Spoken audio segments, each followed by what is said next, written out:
वो परमेश्वर जब हमें देखता है तो कहता है ये मेरे बेटे और बेटियां हैं। लेकिन जब हम एक दूसरे को देखते हैं तो हम सांप्रदायिक हो जाते हैं। हम रंग और शब्द और शास्त्रों की लड़ाई लड़ते हैं, ये तेरा है, ये मेरा है। मेरे प्रियो, चाहे हम किसी धर्म, जाति, भाषा, कुल, क्षेत्र के क्यों ना हो, याद रखिएगा एक दिन हम सब परमेश्वर के सामने खड़े किए जाएंगे और वो परमेश्वर हमारे शब्द और हमारी सोच और हमारे कामों का न्याय करेगा। वो परमेश्वर हमारी सोच, हमारे शब्द और हमारे कामों का न्याय करेगा। और कोई भी मनुष्य परमेश्वर के सामने धर्मी नहीं रह सकता। बाइबल कहती है हम सब ने अपना मार्ग ले लिया, हम सब भटक गए हैं, हम सब ने अपना अपना मार्ग ले लिया। लेकिन याद रखिए, जो मार्ग परमेश्वर तक पहुंचता है उस मार्ग को स्वयं परमेश्वर ने बनाया है। कुछ लोग कहते हैं सब मार्ग एक है भैया, आप ये वाला पकड़िए, मैं वो वाला पकड़ता हूं, वही मिलेंगे। प्रभु का वचन ये नहीं बताता, दर्शन शास्त्र ये नहीं बताता। लिखा है एकम ब्रह्म द्वितीय नास्ति, एकम सत्य द्वितीय नास्ति, ब्रह्म बिंदु उपनिषद। परमेश्वर एक है, एकम पंथा, एक पंथ है, परमेश्वर तक पहुंचने का एक मार्ग है। आपके घर में घुसने के लिए कितने दरवाजे हैं? बाइबल कहती है चोर मुख्य द्वार से नहीं आता, चोर छत पे चढ़ता है, खिड़की से आता है। लेकिन जो मेहमान है, जो आदरणीय है, जिससे हम प्रेम करते हैं, उसको छत पर चढ़ने की आवश्यकता नहीं है। वो सम्मान के साथ उस मुख्य द्वार से प्रवेश करता है। इसलिए वचन में लिखा है उस परमेश्वर तक पहुंचने का केवल एक मार्ग है और एक द्वार है, और वो है प्रभु यीशु मसीह।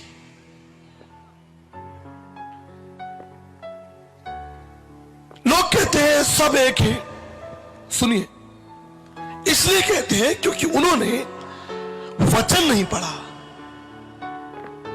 अगर वचन पढ़ा होता तो कोई ये नहीं कह सकता सब एक है। जब आप आलू के, टमाटर के ठेले पे खड़े होते हैं, अपनी बड़ी बड़ी आंखें खोलकर टमाटर और आलू को चुनते हैं। क्यों? क्योंकि उस भीड़ में पुराने सड़े हुए टमाटर भी और सड़े हुए आलू भी रखे। तब आप आंख बंद करके ये नहीं कहते कोई भी ले लो, सब एक है। टमाटर, भिंडी, आलू चुनने के लिए आप अपनी समझ, अपनी बुद्धि, अपने विवेक का इस्तेमाल करते हैं। लेकिन जब ईश्वरीय पंथ की बात आती है, परमेश्वर की बात आती है, सब एक है। ये आलसियों की पहचान है। जो व्यक्ति ये बात बोलता है सब एक है, मैं कहता हूं वो एक आलसी प्राणी है। मेहनत नहीं करना चाहता, ढूंढना नहीं चाहता, प्रयास नहीं करना चाहता। कई बार हम एक छोटा सा खेल देखते हैं जो अखबार में आता है, रास्ता ढूंढो। मालूम है आपको कितने लोगों ने खेला है? हाथ उठाइए। रास्ता ढूंढो अखबार में आता है, मैगजीन में आता है। हम देखते हैं कि उस गेम में, उस खेल में घुसने के लिए, आरंभ करने के लिए, प्रारंभ करने के लिए 3 या 4 मार्ग होते हैं। 3 या 4 मार्ग होते हैं, लेकिन उनमें से केवल एक मार्ग है जो आपको निकास तक लेकर जाता है। बाकी दूसरे 3 जो मार्ग हैं या जो 2 मार्ग हैं वो थोड़ी दूर पर जाकर रुक जाते हैं, अटक जाते हैं, बंद हो जाते हैं। इसलिए मैं आपको सचेत करना चाहता हूं कि आरंभ में आपको सब मार्ग एक लगेंगे, लेकिन जिंदगी के अंतिम क्षणों में या जिंदगी के बाद आपको अफसोस होगा।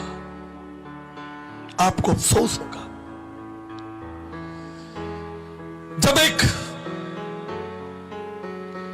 एरोनॉटिक इंजीनियर या एक वैज्ञानिक चांद पर जाता है, उसे चांद पर पहुंचना है, तो पृथ्वी में बहुत सारे ऑर्बिट्स होते हैं। उन ऑर्बिट्स के मार्ग को उसे पकड़ना होता है चांद पर पहुंचने के लिए। और उस वैज्ञानिक के लिए जरूरी है कि अगर वो चांद पर पहुंचे तो जरूरी है कि वो ऑर्बिट नंबर 24 से जाए। अगर वो ऑर्बिट 23 या 25 या और दूसरे ऑर्बिट पकड़ ले, वो कदापि चांद पर नहीं पहुंच सकता, कदापि नहीं पहुंच सकता। उसके लिए आवश्यक है कि वो ऑर्बिट नंबर 24 से जाए। बिल्कुल इसी तरह ईश्वरीय ज्ञान, ईश्वरीय समझ, ईश्वरीय समर्पण, ईश्वरीय रास्ता सिर्फ एक है। इसलिए यीशु मसीह ने कहा है, मार्ग, सत्य और जीवन मैं ही हूं। यीशु ने यह नहीं कहा मार्ग, सत्य और जीवन मैं भी हूं। रुक जाइए, वह लिखा है मार्ग, सत्य और जीवन मैं ही हूं, बिना मेरे द्वारा कोई उस राज्य में प्रवेश नहीं कर सकता। No one can enter. He is the gate. वो मुख्य द्वार है। किसी ने कहा, अरे यीशु मसीह तो घमंडी है, बोलते हैं मैं द्वार हूं, मैं जीवन का जल हूं, मैं जीवन की रोटी हूं। मैं शब्द तो घमंडियों का शब्द है, घमंडी आदमी बोलता है। रुक जाइए, अगर मैं आपसे कहूं कि मैं एक इंजीनियर हूं और मैंने आगरा यूनिवर्सिटी को 2005 में टॉप किया है, तो क्या मैं घमंडी हूं? मैं इंजीनियर हूं तो मैंने कहा है, मैं हूं तो हूं।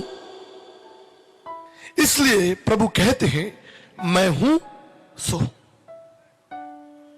हालेलुया। ये तो अज्ञानी की बात है, अज्ञानी आदमी नहीं समझता। एक कबाड़ी सड़क पर जाए और उसे कांच का टुकड़ा मिल जाए, वो तो सोचेगा कांच है।